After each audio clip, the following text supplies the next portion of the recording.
Hello and welcome to our EDpuzzle tutorial. I am Maureen Gridley and I am the Instructional Technology Specialist for the Syracuse City School District.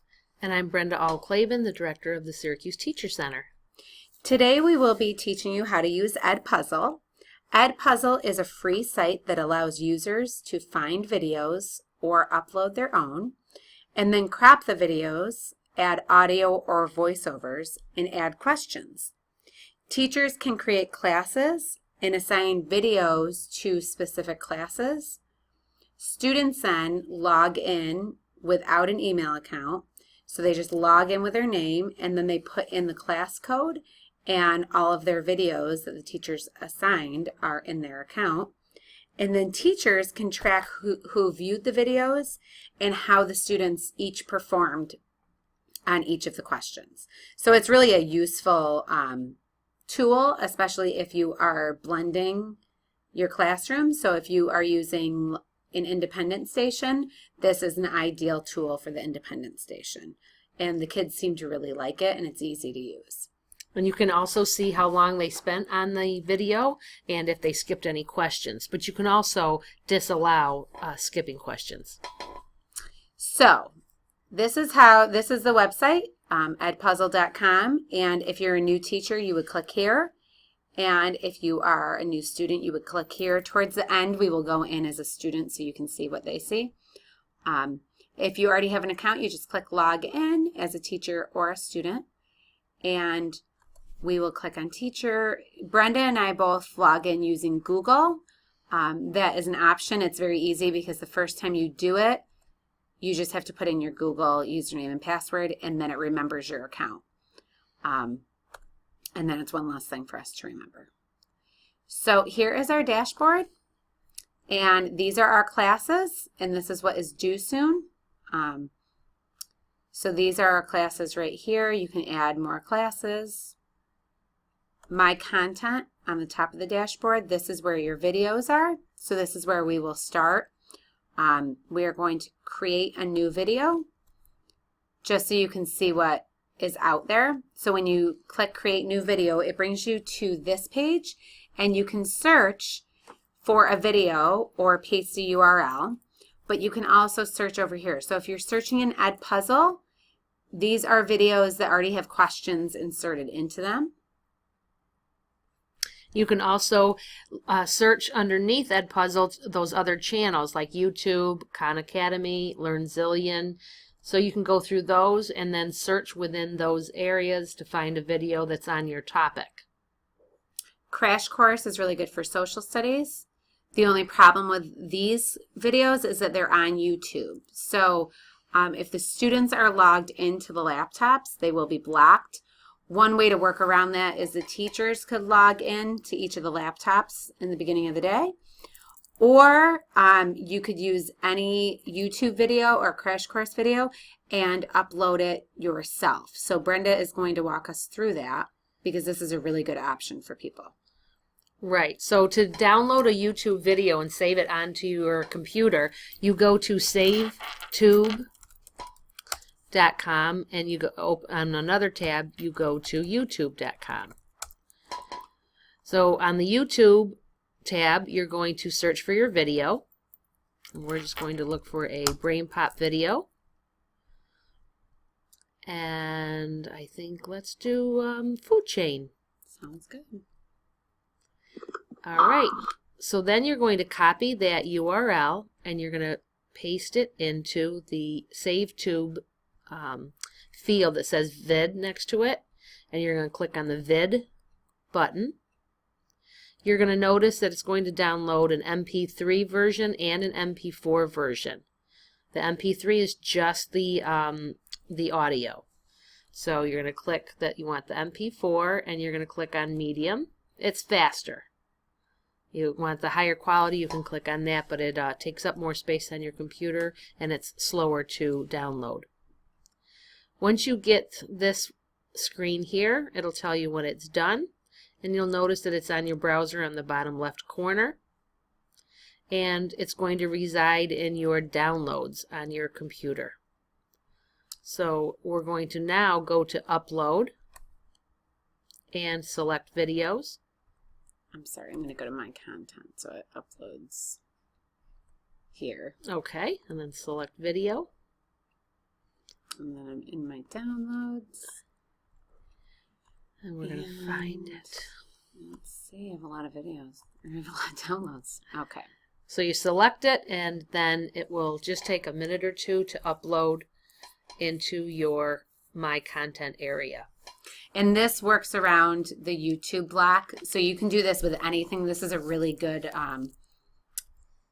way to make sure that you have access to videos regardless of the bandwidth or internet access, because sometimes in the middle of a lesson the internet is wonky, or you move to a different room and it's weird. So this way, if you have a video from YouTube that's really important for your lesson, you could download it, like if you're being observed, and then you know it's there and you're not dependent on the internet. Right, you won't get that buffering problem, and also sometimes from time to time YouTube takes videos down, and so your favorite video may not be available one day. Correct. Okay, so this is just waiting. Our leprechauns are preparing your video. While this is going on, we are actually going to go over to classes just so you can see what the classes look like. So over here you can just click Add Class, and you just give it a class name. So you could put, you could do Red Group. So different schools have different ways of, you know, calling their periods or their classes or groups. So we're just going to do Red Group, click Check. And this will be the code for your Red Group.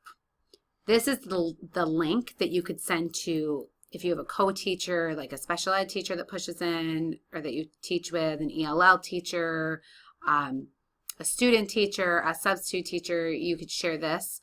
If you are doing this with me and Brenda, this is a link you would want to attach to your lesson plan so that we could view it. For your students, in the independent station, you would want to write directions or type up directions, giving them the EDpuzzle.com website. Tell them to click on student, put in their information, leaving the email blank, and then once they're in EDpuzzle, this is the code that you want them to enter so that they get the videos that you assign to them. And then whatever name they put in when they register is the name you will see in the Red Group. So that's why the Red Group has no students. They will register themselves. So you could do, from a procedural point of view, you could do that as like the activity for the day with a small video just to get them going. You could do a whole group initially to get them going. Okay, so let's see if our video is up. We go back to my content. Oh, it's still working. It should be there any second. Okay, so here is our food chain basic video, and it's 5 minutes and 59 seconds. We're going to click on it. You can assign it from here. So if you had already created the entire video and you want to assign it to a different class, you could easily do it here. You can also share it with another teacher. You can click edit, which we are going to do in a moment. You could duplicate it in case you wanted the same video, but you want to add different questions for different groups or different students, or you could remove it. So we are going to click edit. And using these little red things at the bottom, you could crop the video if you wanted to make it shorter. And you can see the time decreasing, but we're going to leave it the whole length. Up here, you could click an audio track over. We are not going to do that, but that's what you could do. So you could do audio directions and give them prompts. You could also do audio notes, but we're just going to do questions. So you would play it until, I mean, it's pretty loud, so we're not really going to play it. We're just going to move it up. Oh, we don't want to crop it, sorry. We're just going to move it up until we want to insert a question. Okay. So what is an herbivore? That's a good question. So consumers are divided into different groups depending on what they eat. And then if we move it up a little bit more, it starts talking about herbivores and carnivores. So this is a great place to add some questions. So we're going to click right here. Click on the question mark, and then you're going to click on the green tab that pops up. That's exactly where your question is going to be placed. And there's 3 types of questions you can add. There's the open-ended question is the first green button. The second one is for multiple choice questions. And the third one is where you want to just leave a comment for your students to take notice of something within the video. So we're going to do a multiple choice question here. And the question is going to be, what do herbivores eat? And then we are going to write plants, animals. If we wanted to add more answers, we could do that right here, or you can exit out right here. You can also add pictures here, like images. You can change the font size. You can add some math features right there, math functions. And you have to select which one is correct using the green check. Yep, so you could do multiple things are correct. So we're going to add another one down here. So plants is correct, animals is incorrect. So we're going to do grass, and that is correct. And then we're going to add one more that's wrong. So they eat plants, they do not eat animals, they eat grass, they do not eat birds, which is an animal, but. And then if you wanted to add more questions, you would just hit the plus, and you could add more questions and change the type of questions. So you could add carnivores eat plants. And then you could do true or false. And the correct answer is false. They do not eat plants. And there's that. And then you hit save, and it saved both of those questions. All right. So here are the 2 questions, and it tells you right here, correct, incorrect, and we're going to continue. Well, we're going to pause it because we don't want to listen to this whole thing. So you could add questions wherever you wanted to throughout the video. And it says right here where the question is. So food chain, the order of how one living thing eats and gets energy from another living thing. What is a food chain? You could add another question here. And then this is an example of a food chain. So you could add a question here and ask for an open-ended question. So please, or what is an example? How about that? What is an example of a food chain? And then the students can write their answer here. And then we're going to hit continue. Other animals would eat. Okay. So you could add as many questions. Some people add a lot of questions. Some people only add a few. It really depends on what your goal for the lesson is and how much time you have. So we are going to click finish. You could click save and come back to it, but we're going to click finish. And this screen pops up. You can click share with anyone. So this is the link. So if Brenda or I ask you for the link to EDpuzzle, this is your link. You would copy it and paste it into your lesson. If you want to assign it to your class, you could assign it to existing classes, or you could add a new class. And as Brenda said earlier, you can prevent skipping. So we're going to assign it to these 2 classes, and we are going to prevent skipping. We do not want them to be able to skip over questions. And then you could also add a due date if you wanted to. That's up to you. And then we're going to click send. So any students that are in our period 1 or our red group would have this assigned to them.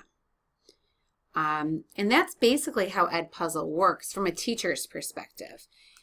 You can't really see the progress until we assign it, but you could see progress from things that we've already assigned. Yeah, we could, I think that's one that I completed there. Yep, so Brenda and I, so these are our student names. When we logged in as a student, we just put in our names. And Brenda logged in, but she didn't watch it. I watched it 100%, and I got a 100%. And then we could go back. I think this one we did. So we both logged in, but neither one of us watched it. So you would have all of your students, and you could see exactly who watched it in the independent station, or at home for that matter, and how they did on the questions. Now, if you are a student, so we are going to log out. Actually, let me go back to my classes and write down our class code. So here is my red group, and invite my students. So here is my code, and I'm just going to copy it so I have it, and X out of here. I could have just clicked on that link too, but so now I'm a new student, and here you just type in your first and last name, and then your username. So the kids could just write their first name, whatever you tell them. So on the direction cards that you will type out, you will tell them what to write. and then the password, we recommend that the students use the same password, the whole class. So maybe your last name, or maybe your room number, or something like that. That would be easy for everyone to remember. And teachers are able to reset passwords, but it would just be easier. So if you teach at Huntington, have them all type Huntington. Or I just typed in Gridley. So you could put your last name, whatever you, like Brenda said, whatever you want. It's just easier, we found. So this nickname already exists. So let's just put Brenda. Oh, it already exists. Okay. All right. So here she is. She's in. And this is the first page they will see. And all they have to do is click join class. So don't have a class code, ask your teacher. You will write that down or print it out for each group or your whole class, whatever you'd like. And it's very simple. They just enter the class code here. So ours was WULUJFI.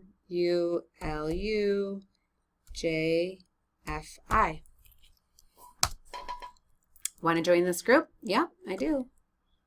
And now here is what we assigned. And we can start the video. And it's probably going to be pretty loud. Let me just turn my volume down for everyone. And then you can see the questions right here. And I can't skip because we said that we were going to prevent skipping.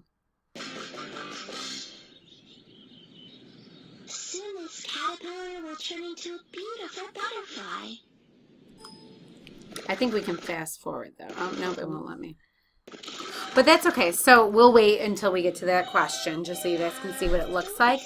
But this is a really useful tool, specifically at the independent station, because the kids, they don't need a lot of prompting. And if you did it whole group once or twice, and you could put in a ton of questions, so each student had a chance to answer a question as a whole group, they wouldn't need much more direction at the independent station. We would just recommend that you type up or write down the website and the class code, but once they have the class code once, they won't need it again. All they'll need is their nickname, their username, and their password. So you might want to like keep a little logbook, or you could have one member of each group write everybody's down the first day and then just keep it at the station for each group. Okay, so here comes the question. Questions, because we added two. Animal that only eats other animals. All right. Like wolves. Watch what happens on the right-hand side. And eagles. The video stops and your question pops up. So what do herbivores eat? I'm going to actually, should I get it right or wrong? I think you should get it wrong. Okay, so birds and grass. And then carnivores eat plants. I'll get this one right. And then submit. And notice they could say on the bottom it says rewatch. So they could go back and rewatch that section if they weren't sure about the answer. And then it tells me which ones are right. So I put birds and grass, but the correct answers are grass and plants. And then this one I got right. And then it continues, and the question disappears. So this is a really useful tool, and we're hoping that people like it as much as we do. If you have any questions or need any additional help, please email me or Brenda. Our emails, my email is mgridley@scSD.us. And mine is BAULL-KLA, B as in boy, EN, @SESD.us. And we hope you guys